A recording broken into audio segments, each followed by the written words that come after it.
आपको बताते हैं फायर अलार्म सिस्टम कैसे वर्क करता है।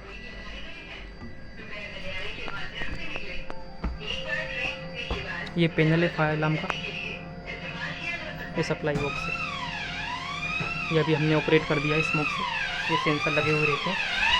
There is a suspected fire in this coach. The brakes have been applied. Please evacuate through the vestibules. Doors can be used for evacuation.